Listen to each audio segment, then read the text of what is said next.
मी माझे मावळो सर्व, तू तुझे उगवो आता. मी तू पण जगन्नाथा, होवो एकचितत्वता. देवभक्त असे द्वैत, अद्वयत्व न खंडिता. दाखवी देवदेवेशा, प्रार्थना ही तुला आता. सद्गुरुनाथ महाराज की जय. प्रत्येक जीव तयार झालेला आहे. हाच प्रत्येक व्यंग काही ना काहीतरी व्यंग घेऊन जन्माला आलेलाच आहे. लक्षात ठेवा, कोणीच अव्यंग नाहीये. परंतु माझं निजधाम जे आहे ते अव्यंग आहे. म्हणून त्या अव्यंग अशा निजधामापाशी तू येऊन पोच. हा खूप फार भयंकर मोठा संदेश ज्ञानेश्वरांनी दिलेला आहे, इथं लक्षात घ्या. आणि या संदेशाच्या पार्श्वभूमीवरती भगवान श्रीकृष्ण काय म्हणतात बघा.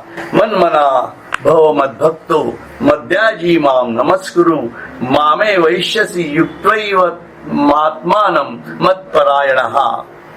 ओम तत्सदिति श्रीमद्भगवद्गीतासु उपनिषत्सु ब्रह्मविद्यायां योगशास्त्रे श्रीकृष्णार्जुन संवादे राजविद्या राजगुह्य योगो नाम नवमोऽध्यायः समाप्तः.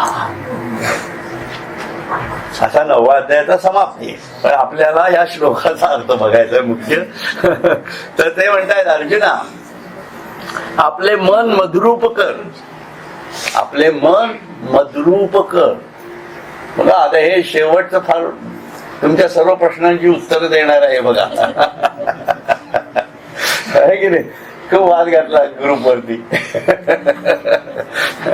तर अर्जुना आपले मन मद्रूप कर, म्हणजे विषयांचे ध्यान मनात न ठेवता माझे ध्यान असू दे. बघा आता मन, म्हणून मन समजणं खूप गरजेचं आहे. आपण नेहमी म्हणतो आहे की नाही? पण इथं पण मनाला धरलंय त्यांनी. म्हणून मन हे कधीच संपणार नाहीये. मनातीत होणं वगैरे या संकल्पना बरोबर आहेत, पण त्या सूक्ष्मात जाण्याच्या दृष्टीने बरोबर आहेत. मन कधीच संपणार नाहीये, लक्षात ठेवा.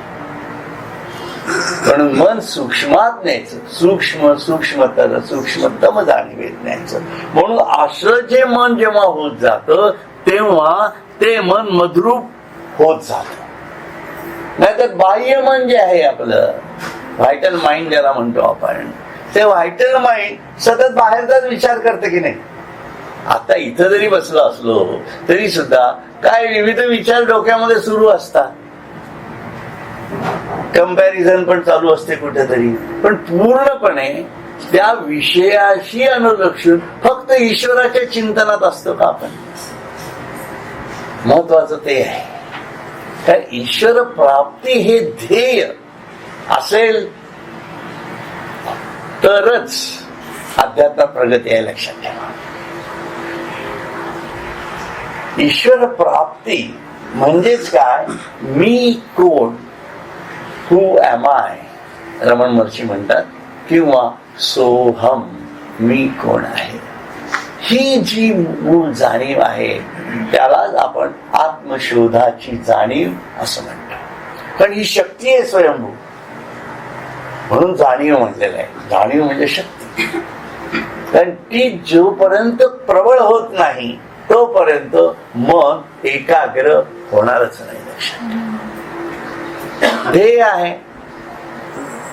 परीक्षा जवळ आली की आपण अभ्यास करतो ना, काय की नाही, तेव्हा येतात काय विविध सिनेमाचे विचार, शाहरुख खान कसा डान्स करतो वगैरे. उलट घरात टीव्ही लावला तर आपण म्हणतो बंद करून टाका, काय असंच म्हणतो की नाही.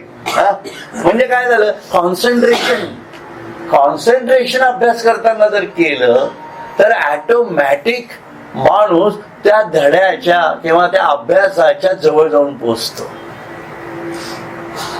परंतु मन एरवीला परीक्षा नसेल तर अभ्यासाला करताना काय होईल, चालेल चला दही अंडी चला बाहेर, आहे की नाही? असंच होणार आहे की नाही? वर्गात सुद्धा शिकवताना, आणि हे तुमचेच प्रॉब्लेम आहेत असं काही समजू नका, आम्ही असेच केलेले, don't worry, we are not very different from you. हे असंच असतं. परंतु ती सवय लागण्यासाठी अभ्यासाचा, कॉन्सन्ट्रेशन टेक्निक या सगळ्याचा उपयोग करावा लागणार आहे. म्हणूनच सलोकता, समीपता, सायुज्यता या मुक्ती सांगितलेल्या आहेत, स्वरूपता वगैरे वगैरे. त्याचं कारण आहे, या आपण अनुभवलेल्या आहेत. लक्षात घ्या, तुम्ही जेव्हा एकात्म जाणीवेतनं अभ्यास करत असतात, विशेषतः फायनल परीक्षा असतात, तेव्हा आपल्याला कशाचं भान राहत नाही. म्हणजे त्या ज्ञानाच्या इतक्या निकट गेलेलो असतो की त्या ज्ञानाला काही फिगर आउट सुद्धा आपण करू शकतो. आपण आपल्या नोट्स काढणं म्हणजे काय, त्या ज्ञानाला आपल्या भूमिकेत आणणं. म्हणजे ते ज्ञान फिगरच्या स्वरूपात, प्रतिमेच्या स्वरूपात आपल्या डोळ्यासमोर येतं. आम्ही तर 11वीला किंवा इंजिनिअरिंगला वगैरे जे अभ्यास झाले, मला आठवत असेल लोकांना, की आपल्याला पेपरमध्ये प्रश्न आला तर पुस्तकाचं पान समोर यायचं, कॉपी वगैरे विषयच नाही, कळायचं नाही ना कोणाला हा कुठनं काय लिहितोय ते. फिगर्स कुठं काय तशा फिगर्स रिप्लिकेट व्हायच्या 11वीला वगैरे व्हायच्या. पण म्हणजे ही अभ्यासाची एक कॉन्सन्ट्रेशनची पद्धत आहे. लक्षात घ्या, यानी तुम्हाला कायम फिगर आउट करता यायला पाहिजे कुठलीही गोष्ट, म्हणजे ती समजल्यासारखी होते. कारण आपल्याला काय आहे, ईश्वर जो आहे हा ईश्वर निर्गुण जाणीवेतला आहे. त्याला बघायला, त्याचा अभ्यास जसा जसा व्हायला लागतो तसा तसा तो ईश्वर फिगर आउट होतो. त्याला सगुण म्हणतो आपण. म्हणून ज्ञानाची जाणीवच तशी आहे. म्हणून सगुण आणि निर्गुण दोन्ही वेगळं आहे का? ज्ञान म्हणाल तर काय आहे, ज्ञानाला शब्दात आणलं म्हणून ते सगुणात आलं, ठीक आहे. पण ज्ञान म्हणजे काय, ही प्रकाशाची जाणीव आहे. त्या प्रकाशाला मूर्त स्वरूपात आणणं आणि जाणीव आहे. एखादं समजणं, आपण म्हणतो ना, हा मला कळलं, वाचून कळलं. पण कळलं कसं, कळलं म्हणजे ही कन्सेप्ट काय, कळणं ही कन्सेप्ट काय आहे, नाही का? A² + B² = A+B असंच आहे ना काहीतरी, नाही, A+B चा ब्रॅकेट² = A² + B² + 2AB असं ते गणित आहे, बरोबर आहे की नाही? हा, तर हे जे गणित आहे हे काय, त्यावेळेला वाचलं पण कळलं. पण ते कसं कळलं गणित, हे समजणं जे आहे ते ज्ञान आहे. लक्षात, म्हणून त्या प्रकाशाची जाणीव म्हणजे पण ईश्वराच्या प्रकाशपूरित मनाच्या जाणीव अजून वेगळ्या आहेत. त्याच्यात काही आत्ता शिरायचं कारण नाही. पण ते काय म्हणतात, म्हणून मन मद्रूप कर, म्हणजे विषयाचे ध्यान मनात न ठेवता माझेच ध्यान असू दे. म्हणून आपल्याला सतत मनाला त्या ज्ञानाच्या जाणीवेवरतीच ठेवावं लागणार आहे, ईश्वराच्या चिंतनात. म्हणजे सतत जप करायचा का, राम राम राम राम राम राम असा अर्थ नका घेऊ कृपया. मनाला ठेवायचंय. कारण मन जर सतत राम राम राम राम म्हणत बसले ना, ते मध्येच फ्रीज मध्ये पण जाईल, मध्ये सुनांवरही चिडेल, मध्ये पोरांवर पण चिडेल. लक्षात घ्या, त्याला काही फारसा हे नाही. म्हणून मनाला सतत ईश्वराच्या ज्ञानयुक्त जाणीवेत गुंतत ठेवायचं. तुम्ही ध्यान किती वेळ करणार आहात, अर्धा तास, 1 तास, 2 तास कराल, बरोबर आहे. बाकीचा वेळ घालवायचा आहे ना. मग 24 तासाचं जीवन साधना जर करायची असेल तर 24 तासाची बांधणी करता यायला पाहिजे ना काहीतरी. आणि ती सातत्याने करत राहिलं तर मग देह तरी वरचिली करे आपुलिया परी हिंडे परी बैसकान मोडे मानसीची म्हटलेलं आहे. म्हणून हे सततच्या प्रयत्नातनं आपल्याला ती भूमिका मनाची तयार होते की वरती काहीही चालू द्या, देहातनं कार्य, प्रतिक्षिप्त क्रिया घडली पाहिजे. थोडक्यामध्ये प्रतिक्षिप्त क्रिया आपल्याला माहिती आहे स्कूटरवर बसलं की बघावं लागत नाही समोर कोण आला, ऑटोमॅटिक ब्रेक दाबला जातो. आता मी ब्रेक दाबतोय, समोर तो आलेला आहे वगैरे, एवढा विचार करण्याची काही गरज नाही. तोपर्यंत धडकून मोकळे व्हाल म्हणून तसं नाहीये ते. कारण त्या भूमिकेतनं आपल्याला विषयाचे ध्यान मनात न ठेवता, म्हणून विषयाचं ध्यान मनात ठेवायचं नाही, पण मन सतत त्या जाणीवेत राहता यायला पाहिजे. पण ही सवय केल्याशिवाय कसं होईल? म्हणून मनाला ही सवय करायला लागणार आहे. म्हणून श्रवण, मनन, चिंतन, निधिध्यास, सत्संग आपण नेहमी म्हणतो का. आता समजा तुम्ही 1 तास आला नसता धरून चला की नाही आज जायचं नाही, जाऊ दे. आणि काय ते दर आपलं सोमवारी टाकतच असतात, कशाला जायचं, जाऊ दे मरते, नको जायला. तुम्ही वेळ कुठे घालवला असतं सांगा तुम्ही मला. वेळ जाणारच आहे, कर्म काहीतरी करावंच लागणार आहे. परंतु ते आपल्याला या भूमिकेतनं आपल्याला तिथं बदलवावं लागणार आहे. हा मूलाग्र बदल आहे, लक्षात ठेवा. म्हणून नेमकं मला रोजच्या 24 तासाच्या जीवनात मला ईश्वरापर्यंत घेऊन जाणाऱ्या सततच्या जाणीवा कशा प्रकारे मला वाढवता येतील हे पाहणं ही साधना आहे. आपण गैरसमज करून घेऊ नका. परंतु ही साधनेचं मूलगामी स्वरूप आपल्याला आपल्या जीवनात मांडावं. हे वैयक्तिक आहे आणि माझं जीवन वेगळं आहे, तुमचं जीवन वेगळं आहे. तुमचा वेळ कसा जाणार आहे तुम्ही ठरवायचंय. Time is allotted to you. तुम्हालाही 24 तास आहेत, मलाही 24 तास आहेत, सर्वांना 24 तास दिले देवानी. मी घालवायचे कसे हे मी ठरवायचंय. यात माझा उत्कर्ष होतोय की नाही हे मला बघायचंय. कोणी बाहेर परीक्षेने मला पास केलं म्हणजे माझा उत्कर्ष झाला काही समजायचं कारण नाही असं. कारण त्या मार्कांना काही अर्थ नसतो. बरोबर. आता कोणी विचारतं का आपल्याला की तुम्हाला इंजिनिअरिंगला किती टक्के पडले होते? हो आहे की नाही? जास्त पडले सुद्धा आपणच खाजून सांगतो आहे की नाही? असं असतं ते. त्याच्यामुळे त्याला काही फारसं महत्व नाहीये. पण तुमची मानसिकता, तुमची बौद्धिक पातळी, तुमच्या व्यक्तिमत्वाचा विकास कुठल्या प्रकारे घडतो आहे याचा जीवन सर्वस्व आहे, लक्षात ठेवा. म्हणून जो वेळ दिलेला आहे, जो काळ दिलेला आहे तो आपण कसा घालवतो आहोत. म्हणून सत्व रज तमाच्या जाणीवा पण किती महत्वाच्या आहेत लक्षात घ्या. कारण तमाच्या जाणीवा या आपल्याला सतत खाली खेचतच राहणार आहे.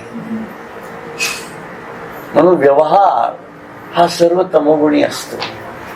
प्रपंच हा जवळजवळ निम्म्याच्या वर 3/4 परिणाम हा तमोगुणीच असतो, लक्षात ठेवा. सर्व इच्छा वासनांचाच खेळ चाललेला आहे ना, वेगळं काय चाललंय मग. आणि आपण जोरात म्हणतो तमोगुण मागे सारा सत्वगुण लावा अंगाला, इंग्रजी लागले सगळे टाळा टाळा वाजवत. काय उपयोग आहे त्याचा? उपयोग काही नाही. ते जीवनात आणता यायला पाहिजे. म्हणून एकनाथ महाराजांनी जे सांगितलं आहे ते हे सांगितलंय की तुम्ही जीवनात आणा. आणि लहानपणापासून आणलं तर काय बहार आहे की नाही? सवयच लागणार ना, शरीराला सवय लागणार आहे ती. हरकत नाही आपल्याला लहानपणी तरी सुद्धा आपण इतके काही वाईट नाही होत. बरोबर आहे की नाही? काय अवस्था मॅडम? ठीक आहे, FIR आहे ना. ओके, 50% आमच्याकडे काही गुण आहेत, काही दुर्गुण असतीलही. 50%वर धरू आपण. पण लंगडी घालण्यात आम्ही बरोबर समोरच्याला आउट करू शकतो हे नक्की आहे. बरोबर आहे ना? म्हणजे एका पायाने आम्ही दुसऱ्याला आउट करू शकतो हे आम्ही सिद्ध केलेलं आहे आमच्या आयुष्यात. म्हणजे काय, माझ्यातले 50% गुण कमी जरी झाले तरी सुद्धा मी एका ध्येयाने जर प्रेरित झालो तर ते ध्येय प्राप्त करू शकतो. ही माझी ताकद आहे, लक्षात ठेवा. म्हणून लंगडीतनं शिकायचंय काय हे शिकायला पाहिजे ना. मग ती लंगडी आपल्याला घातली पाहिजे. त्यासाठी ध्येयाची गरज आहे. I want that. मला परमेश्वर प्राप्ती करायची हे माझं ध्येय आहे या वयामध्ये. त्या भूमिकेतनं मी माझं जीवन जसं आहे तसं, ज्या स्थितीत आहे त्या स्थितीत, ज्या वेळेत आहे त्या वेळेत मी आत्तापासून सुरुवात करणार. ही जाणीव जेव्हा तयार होते तेव्हा आपले मन मद्रूप कर, म्हणजे विषयाचे ध्यान मनात न ठेवता माझेच ध्यान असू दे. आलं ना ध्येयाची जाणीव बरोबर. माझेच ध्यान असू दे असं म्हणताय. माझेच प्रेम कर, माझेच प्रेम कर. म्हणजे तुला जर प्रेम करायचं असेल तर माझ्यावरच कर. आपण नेहमी म्हणतो बरोबर आहे की नाही. हॅपी बर्थडेला केक कापतो आपल्या मनाचा, बायकोच्या तोंडात घाला, नवऱ्याच्या तोंडात घाला, पोरांच्या तोंडात घाला, सगळं प्रेम वाटून टाकतो. ईश्वरासाठी शिल्लकच नाही ना. म्हणून रडा. रामकृष्ण म्हणतात तुम्ही ईश्वरासाठी रडा, जगासाठी रडून झालं. ईश्वरासाठी कधी डोळ्यातनं पाणी आलं का? अरे काय तू कुठं आहेस, मला हे असं जीवन तू दिलेलं आहे ज्यातनं मला तू कुठं नेणार आहेस. त्या ईश्वराच्या भक्तीच्या जाणीवेत रडल्याशिवाय ईश्वर प्राप्त होणार नाही, लक्षात ठेवा. आणि ते आहे ना गुण, ते गुण दिलेत देवाने माझ्याजवळ, का मी त्याचा वापर करावा. माझ्या भावना ज्या आहेत अष्टसात्विक भावना मी फक्त माझ्या सुहृदांसाठीच वापरायच्या. काय कोणी गेलं म्हणजे रडायचं काय, असा काही नियम सांगितलाय? मला तो ईश्वर मिळत नाहीये याच्यासाठी माझ्या डोळ्यात अश्रू बाहेर पडले पाहिजे, बाहेर कुठे ना कुठेतरी. म्हणून उभे राहा, देवाच्या प्रतिमेसमोर उभे राहा, त्याचा आठव करा, का न करावं. म्हणून ये भक्तीची वाटे राग असं म्हटलेलं आहे. कारण माझ्या सर्व व्यक्तिमत्वाच्या जाणीवा तिथपर्यंत पोचत्या करायच्या. हो, त्या भूमिकेतनं मला जायचंय. म्हणून म्हणतो, म्हणून विषयाचे ध्यान मनात न ठेवता माझेच ध्यान असू दे, माझेच प्रेम कर व सर्व कर्मे मत प्रित्यर्थच करून ती मलाच अर्पण कर. म्हणून जी कर्म करशील ती मलाच अर्पण कर. ते चांगलं असो वाईट असो, पण बुद्धी ईश्वराकडे जाण्याची असू दे, जे ते ऑटोमॅटिक चांगलं होईल. या भूमिकेतनं व सर्वत्र मलाच नमस्कार कर. म्हणून तुझे पाय दोन्ही सद्गुरु, तुझे पाय दोन्ही असं ते आहे ना, मला आठवण हरकत नाही. तर सर्वत्र एका ईश्वरालाच तू समजून घे. आपले सद्गुरु हेच परब्रह्म स्वरूप असतात. गुरु साक्षात परब्रह्म हे जर म्हणत असू आपण, तर गुरूंच्या समोर आम्ही पॉंडेचेरीला गेलो, तिथं नमस्कार केला तर अरविंदांना तर समोर मूर्ती होती किंवा चित फोटो होता त्यांचा, पण आम्हाला आठवत कोण होतं? आमचे सद्गुरू आठवत, स्वामींची आठवण. आणि सुदैवाने त्या दिवशी 15 ऑगस्ट होता. स्वामींचा देह म्हणजे समर्पण, म्हणजे त्यांनी समाधी पण घेतलेली होती त्या दिवशी. आणि पहाटे 4-4:30 वाजता आमचं सर्व दर्शन झालं. तिथं अरविंदांच्या समाधी समोरच ध्यान झालं. गर्दी होती, पण आम्हाला आमचा मार्ग मागला. आम्ही म्हटलेलंच होतं की आपण काही काळजी करायची नाही, काय झाली बरोबर ना. त्यांनी आपली वेळ ठरवलेली आहे, काळ ठरवलेला आहे, त्या वेळेला आपल्याला मिळणार आहे. डोंट वरी म्हटलं, काय जे होईल ते होईल. आम्ही तिथे जाऊन बसलो. काहीतरी 500-600 लोक पुढे होती आमच्या, पण आम्हाला बरोबर अगोदरचे 2 ग्रुप गेले, नंतर आमचा ग्रुप गेला. आम्हाला थांबवला. आम्हाला वाटलं आता काय आपलं दर्शन होत नाही, थांबवत आहे. पण आम्हाला डायरेक्ट ओढून नेलं, अरविंदांच्या समाधी समोर नेलं आणि तिथं बसवलं आम्हाला. आणि तिथं ध्यान करून घेतलं आमच्याकडनं अरविंदांनी अर्धा तास. आणि ते ध्यान झाल्यानंतर मग वरती त्यांच्या खोलीमध्ये आम्हाला दर्शनासाठी नेलं. कंठदर्शन डे असतो, त्या दिवशी ती खोली उघडल्या जाते योगी अरविंदांची. तर तिथं ते दर्शन झालं. खूप सुंदर झालं आमचं शिबिर. त्या निमित्ताने विषयाला म्हणून सांगतो की आम्ही इथनं निघालो, एक 5 मिनिटात संपवतो. तर इथनं निघालो तर आमची इतकं सगळीकडे महापूर, कोल्हापूर, सांगली वगैरे सगळं इतकं आम्हाला काही कळे ना, जायचं का जायचं नाही, कॅन्सल करायचं का तिकीट वगैरे. उगाच आमची घालमेल चालली होती. पण आमचे नातू सर होते, ते म्हणाले म्हणे काही काळजी करू नका, ते आपले स्थितप्रज्ञासारखे आम्हाला सांगत होते. खरं तर नातू सरांनी तिथं बसायला पाहिजे असं मला वाटतं काय. तर स्थितप्रज्ञासारखे सांगितलं म्हणे, ते यांचा निरोप येईल म्हणे आपलं काय गांधींचा, ते सांगतील म्हणे आपल्याला. म्हटलं ठीक आहे. मग त्यांचा निरोप आला की गाडी पुण्यातच सुटणार आहे. वा. ती चेन्नई आपलं दादर टू पॉंडेचेरी होती डायरेक्ट जातानाची गाडी, तिथंच होती. पण आम्हाला मग आम्ही डायरेक्ट पुण्यातच बसलो, गाडी रिकामीच होती. म्हणजे आमचं 3 टायर एसीचं बुकिंग होतं, पण 2 टायर्स असल्यासारखे सर्व सुविधा होती तिथं, कोणीच नव्हतं. म्हणजे आमच्या कंपार्टमेंट मध्ये आम्ही दोघं तिघं मस्त आणि गाडी चालायला लागली. पुढे मग सांगली मिरज त्या मार्गाने जाते ती, बेळगाव हुबळी करत असं. तर तिथं पाण्याचा केवढा जबरदस्त तिथं प्रॉब्लेम होता. म्हणजे आमची गाडी अशी मध्ये थांबलेली असायची, इकडं पाणी इकडं पाणी, आम्हाला काही कळायचं नाही ते महालक्ष्मी एक्सप्रेस सारखं होतं की काय असं. तरी सुद्धा हळूहळू आम्ही पॉंडेचेरीला पोहोचलो. पण पुढे नव्हतं एवढं, म्हणजे एकदा कर्नाटक पासून झाल्यानंतर काही एवढा प्रॉब्लेम नव्हता. मग सगळं आणि पॉंडेचेरीला हे गरम गेल्या सगळं कामाच्या एवढं ड्रास्टिक फरक आहे तिथल्या आणि इथल्या वातावरणामध्ये, वी कॅनॉट इमॅजिन. तर असं आणि मग तिथं जाऊन तिथं आमच्या साकारमध्ये आम्ही होतो. तर तिथं म्हणजे योगी अरविंद फिलॉसॉफिकल रिसर्च सेंटर त्यांचं आहे, त्यांच्यातर्फे ते आयोजन होतं आणि आम्ही काहीतरी 22-25 लोक होतो सर्व मिळून. आणि त्याच्यामध्ये शिबिर झालं. तिथं जे आनंद रेड्डी म्हणून होते, आनंद रेड्डी त्यांना स्वतः माताजींनी लहानपणापासून वाढवलेलं आहे, लक्षात घ्या. नाव ही इज रनिंग अराउंड 75 का 80च्या रेंज, 70+ असे काहीतरी एज ग्रुप मध्ये तसे हे येते. परंतु त्यांच्या प्रत्येक आठवणी पण त्यांनी सांगितल्या, खूप भावविवेश म्हणजे सेंटिमेंटल झाले होते ते 2-3दा मध्ये लेक्चर्स मधनं. पण 8 दिवस इतकं सुंदर त्यांनी सगळं सांगितलं. आणि सावित्रीवरती बोलले, लाईफ डिवाइन वरती बोलले, त्याच्यानंतर सिंथेसिस ऑफ योगा वरती बोलले. या अशा विषयांना त्यांनी बऱ्यापैकी कव्हरेज दिलं.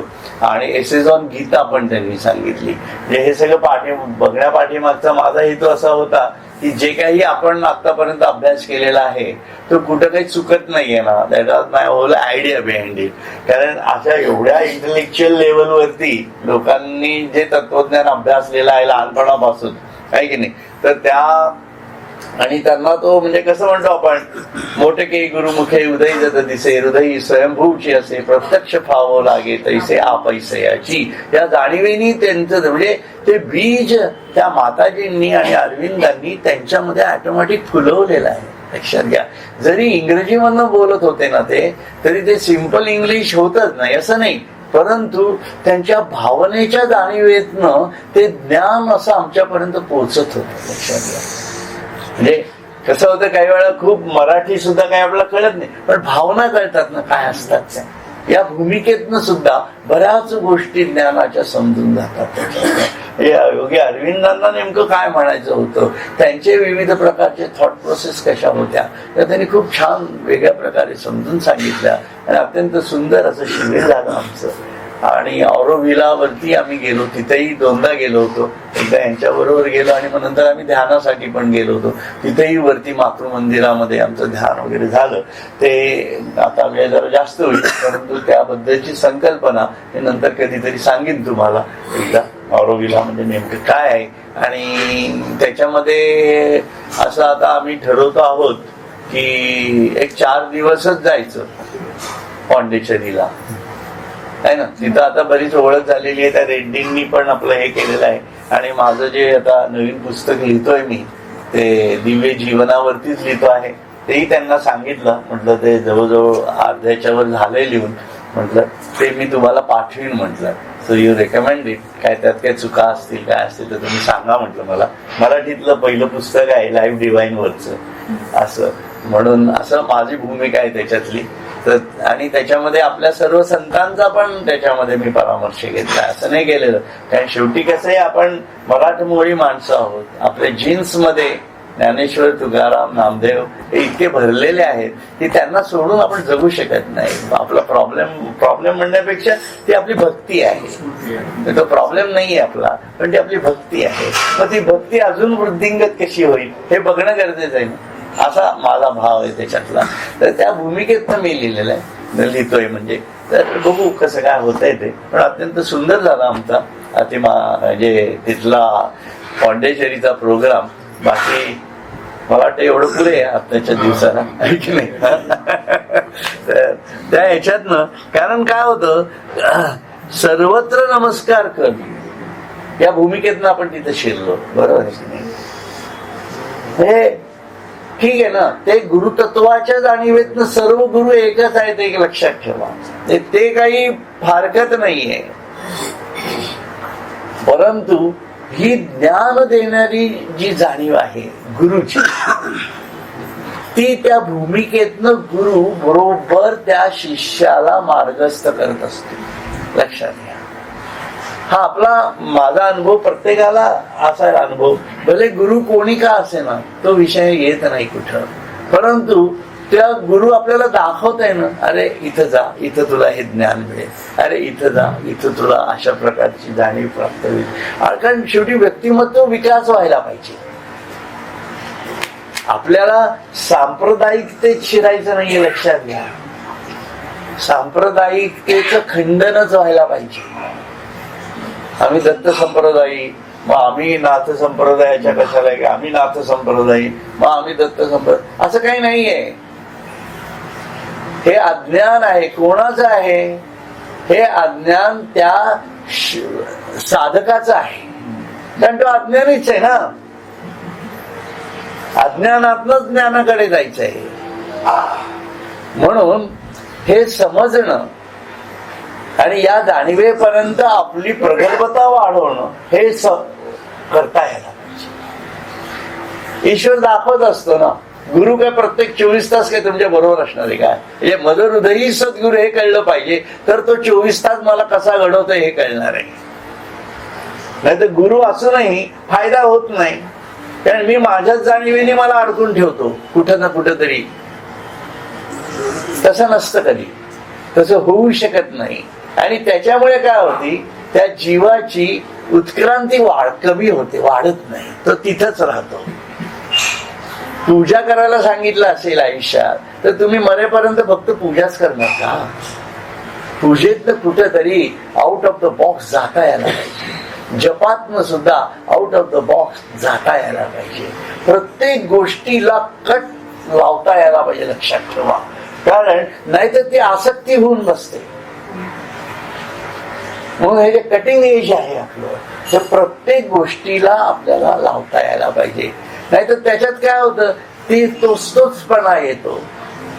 तोचतोचपणा आला की समजावं की आता मला कुठल्या तरी वेगळ्या भूमिकेत जाण्याची गरज आहे, नाहीतर मी तिथंच अडकलो आहे की नाही. बिझनेस करणारी लोक सुद्धा असतात, ते काय म्हणतात, ते आता बिझनेस वाढवला पाहिजे. वाढवला पाहिजे का वाढवला पाहिजे? तोचतोचपणा आल्यामुळे त्याच्यातली जी गती आहे आणि पुढचा जो काळ आहे त्याला सामोरं जाण्यासाठी त्याची उत्क्रांती व्हायलाच पाहिजे. ही जर मटेरियलिस्टिक भूमिकेतली गोष्ट आहे, तर स्पिरिच्युअलिटी मध्ये पण तसंच आहे ना.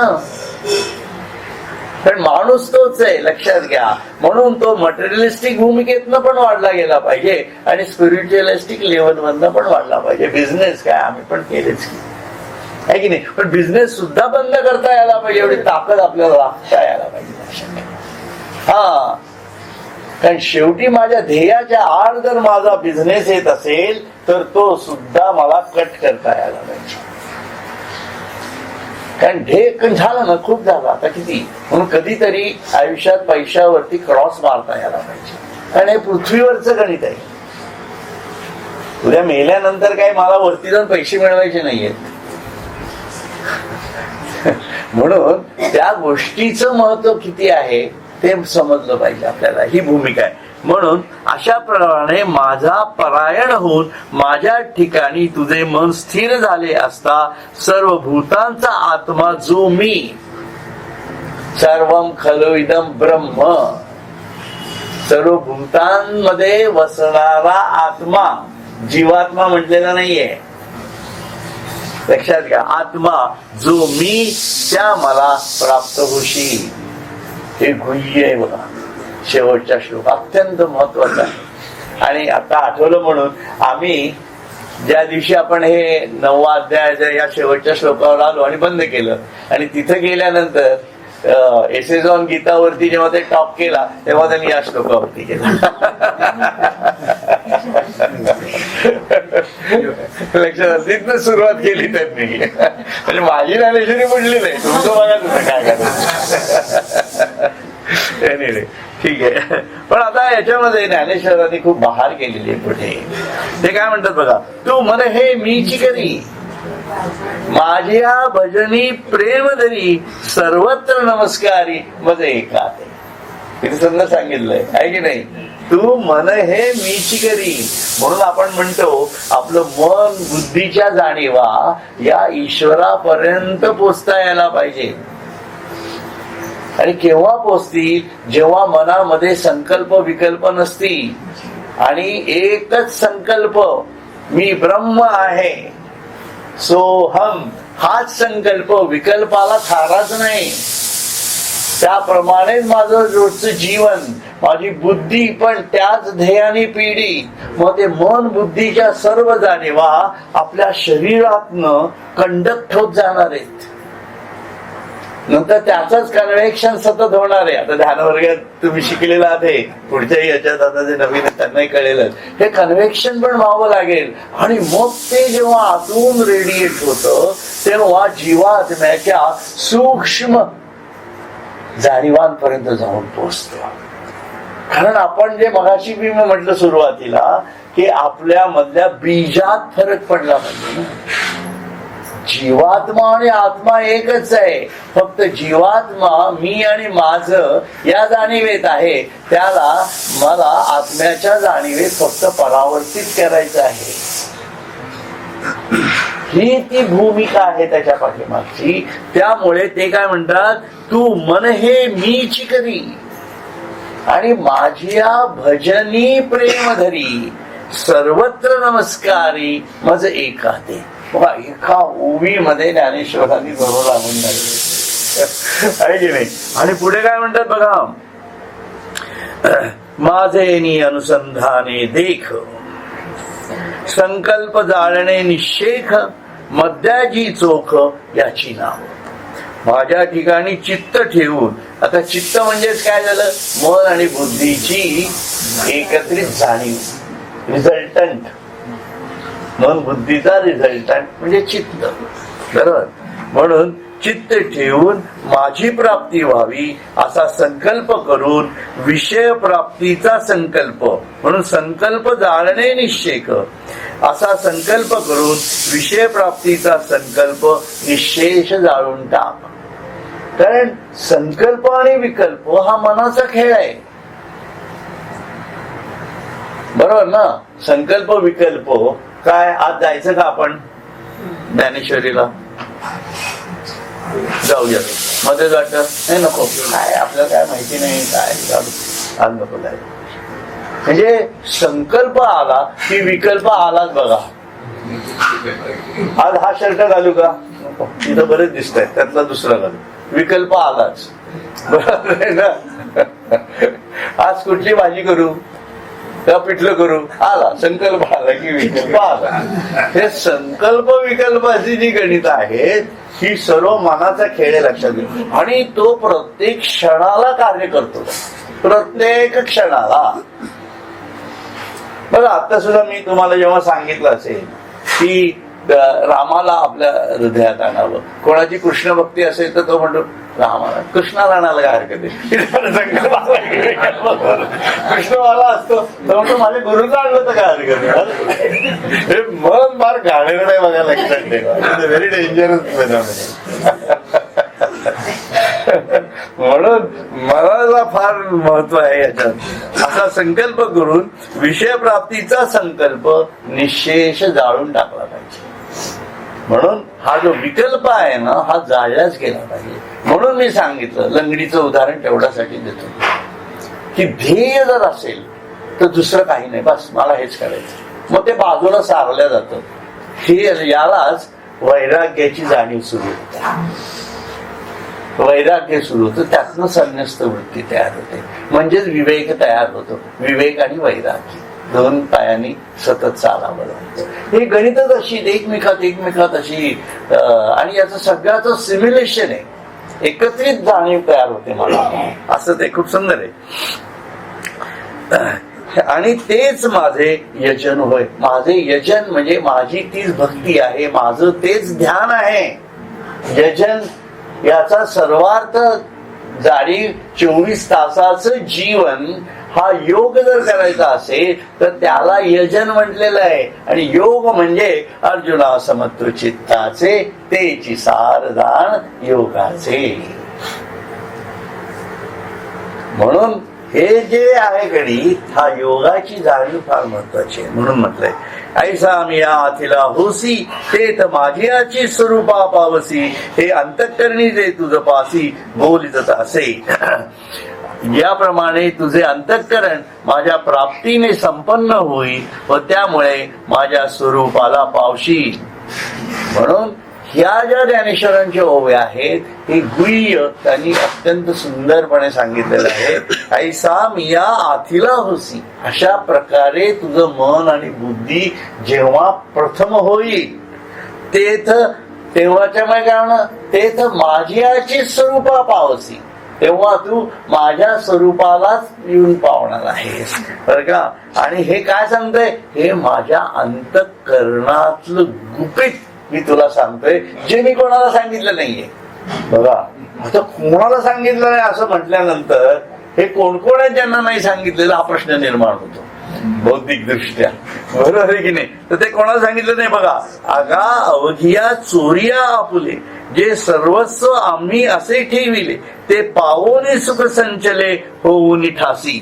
काय म्हणतात बघा, बा अर्जुना तुम्हा भक्तांकरता म्हणून कर्मी योगी व ज्ञानी या सर्वांपासून चोरून ठेवलेले म्हणतो. म्हणून कर्मयोग वगैरे काही संबंध नाही बरं का.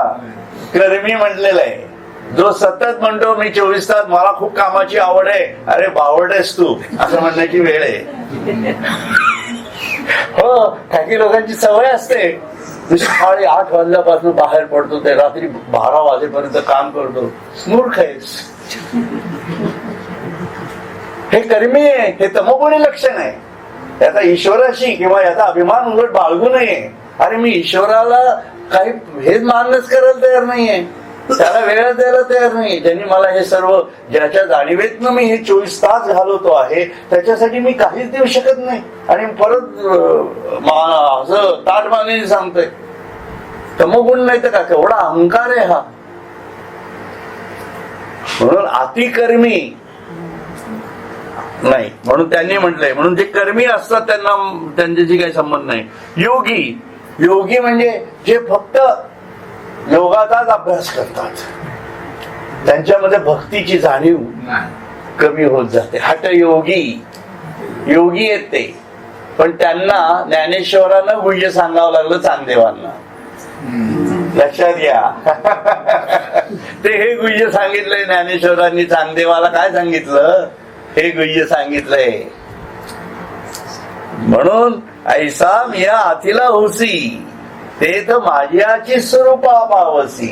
ऐसे अंतःकरणीचे तुझं पासी बोलत असे. हे अंतःकरण सांगितलेलं आहे चांगदेवाला त्यांनी. म्हणून योगी आणि ज्ञानी. म्हणून नुसते ज्ञानी नकोय आपल्याला.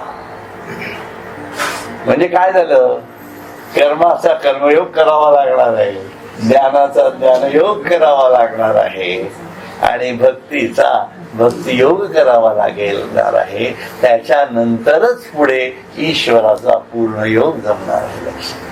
इतकं सिंपल लॉजिक आहे. इतकं सुंदर सांगितलंय त्यांनी. त्या सर्वांपासून चोरून ठेवले किंवा कोणालाही कधी न सांगितलेले हे गुपित तुला प्राप्त होऊन तू अखंड सुखाकार होऊन असशील. सुखाकार म्हटलंय, तुझा आकार म्हणजे सुख, सदरा सुद्धा नाही, सगळा आकार सुख. सुखी माणसाचा सदरा वगैरे कन्सेप्ट सुद्धा सोडून द्या, तू सगळा सुख होशील. आनंदमय होते, आनंदाची डोही आनंद तरंग, आनंदाची अंग आहे ना, असे शब्द काहीतरी त्याचे. छान आहे असं. म्हणून ऐसे सावळेनी परब्रह्मे तेने भक्त काम कल्पद्रुमे बोलिलेसी आत्मारामे संजयो म्हणे. संजय म्हणतो, राजा भक्तांचा कल्पतरू स्वरूपी रमणारा. आता संजयाला आणले बरं का इथं त्यांनी. भक्तांचा कल्पतरू स्वरूपी रमणारा आणि सावळा असा जो पूर्ण ब्रह्म भगवान श्रीकृष्ण, तो याप्रमाणे अर्जुनाला बोलला. असा श्रीकृष्ण आणि अर्जुनाचा संवाद शेवटच्या याच्यामध्ये संजयाच्या तोंडी त्यांनी आणलेला आहे. लक्षात. त्याच्यामुळे हे सर्व प्रत्येक वेळीची जाणीव बघा. कधी कृष्ण बोलतोय, कधी अर्जुन बोलतोय, त्याच वेळेला इकडे संजय आलाय. आता संजय परत बोलतोय कोणाला? धृतराष्ट्राला बोलतोय. म्हणून तो पुढे काय म्हणतात बघा, अहो ऐकजीत असे की अवधारा तव या बोला निवांत म्हातारा जैसा म्हैसानुठी कापुरा तैसा उगाची असे. हा जरा फास्ट वाचतो, तुमच्या लक्षात येईल. संजयाची जाणीव, संजयाची मानसिकता बघ कशी छानलेली. राजा धृतराष्ट्रा, अहो ऐकजीत असे की अवधारा तव या बोला निवांत निवांत म्हातारा जैसा म्हैसानुठी कापुरा तैसा उगाची असे. राजा धृतराष्ट्र ऐकत आहेस ना? संजय म्हणते, ऐकताय ना धृतराष्ट्र राजे, बरं का? असे संजय म्हणाला. पण धृतराष्ट्र मात्र स्वस्थच दिसला. त्याच्या डोक्यामध्ये दुर्योधन काही सुटत नाहीये बरं का. व त्याच्या मनाला या प्रेमळ निरूपणामुळे आनंद झालेला दिसला नाही. त्याला त्याच्या काहीच फरक पडला नाही धृतराष्ट्राला. त्यांनी नुसतं इकडनं ऐकून तिकडनं जोडून दिलं बरं का. ज्याप्रमाणे रेडा, ते शब्द बघा काय वापरला, मैसा म्हणलं. ज्याप्रमाणे रेडा पुरामधून उठत नाही तसा धृतराष्ट्रही पुत्रांच्या मोहात गुंतून स्तब्धच राहिला. लक्षात. असं त्यांनी म्हटलेलं आहे.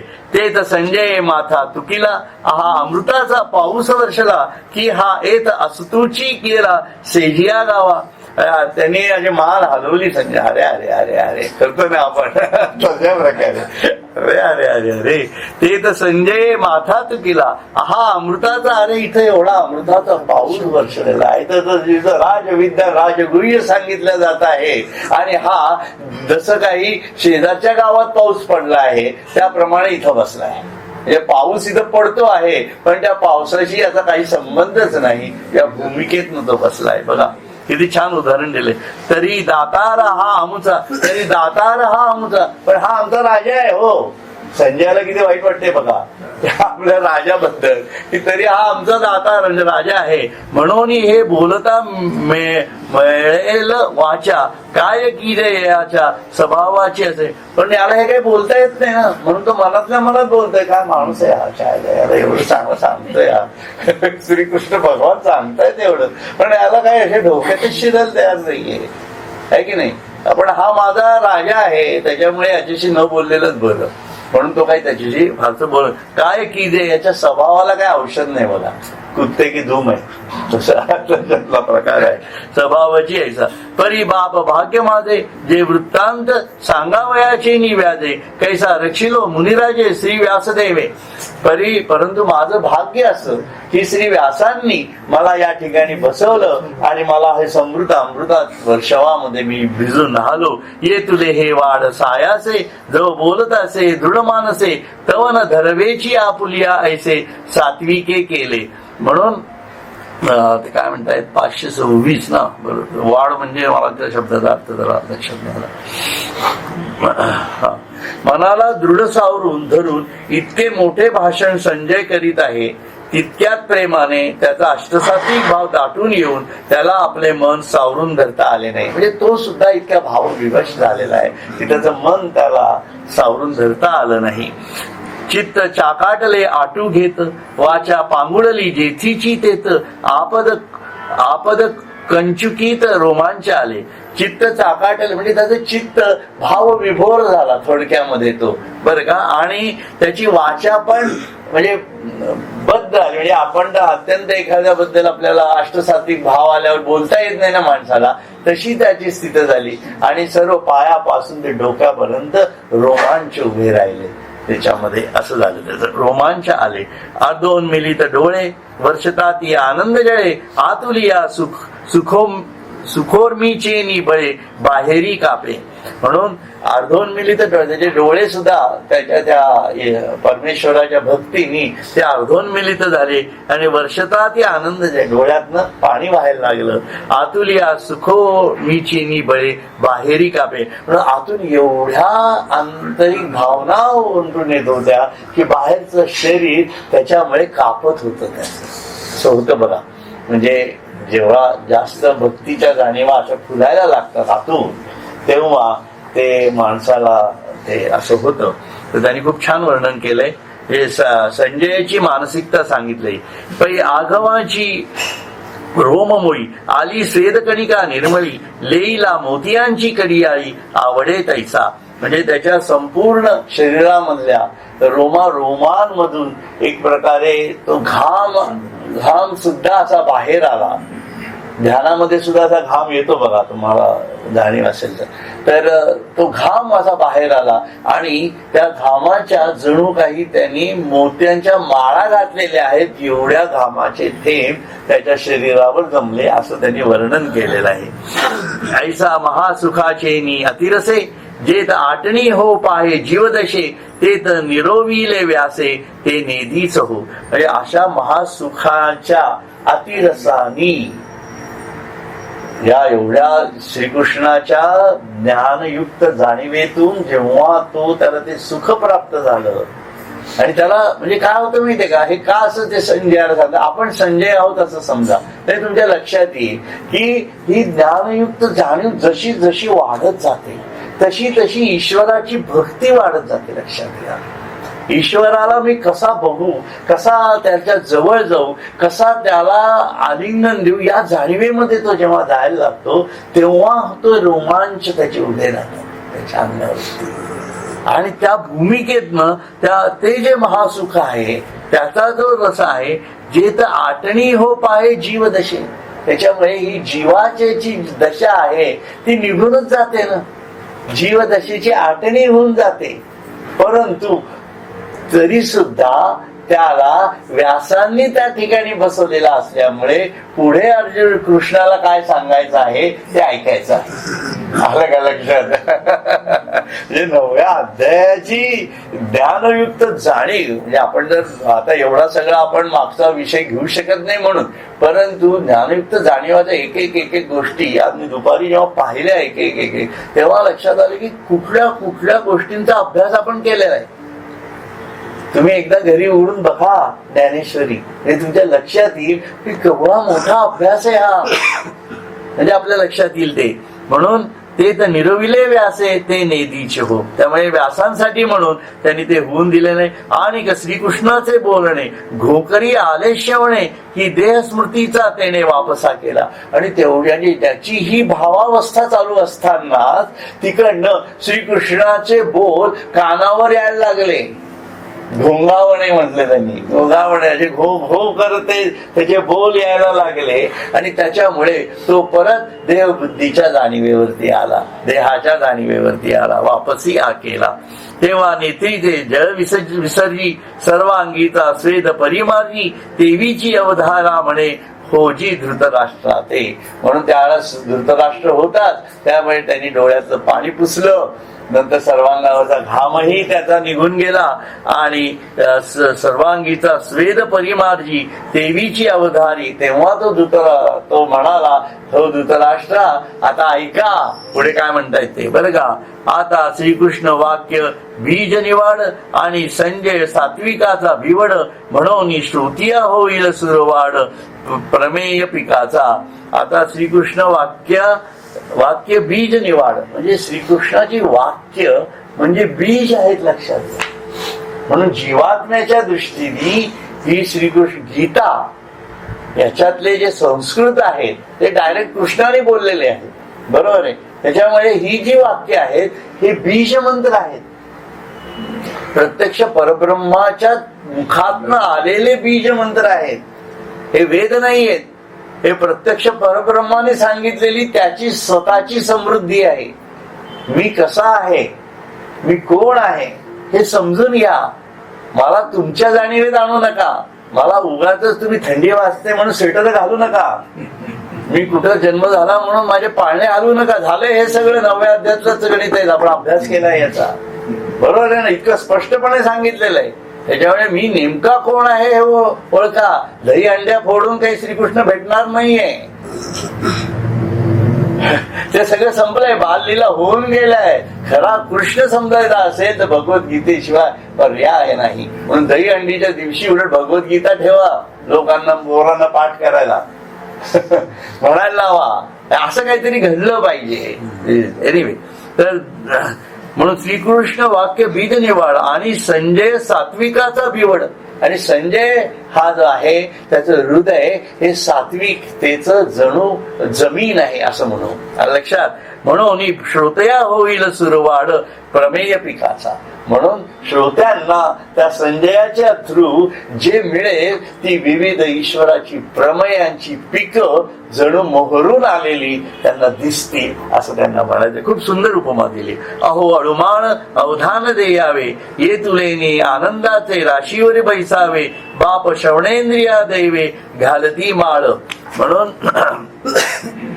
अहो श्रोतेजन सहज थोडे निरूपणाकडे लक्ष द्याल तर आनंदाच्या राशीवर बसाल. बघा, आपण 1 तास झाला, तास सव्वा तास होऊन गेला, आनंदाच्या राशीवरच बसलेलो आहोत, बरोबर की नाही? असे निरूपण श्रवणेंद्रियाला मिळणार तेव्हा भाग्यानेच या श्रवणेंद्रियाला माळ घालून वरिले आहे. भाग्याने, म्हणून हे आपलं भाग्य आहे की आपण हे इथं ऐकतो आहोत. अशा प्रकारचं संजयाने सांगितलेले. म्हणून विभूतीचा जो ठावो अर्जुना दावील सिद्धांचा रावो, तो ऐका म्हणे ज्ञान देवो निवृत्तीचा.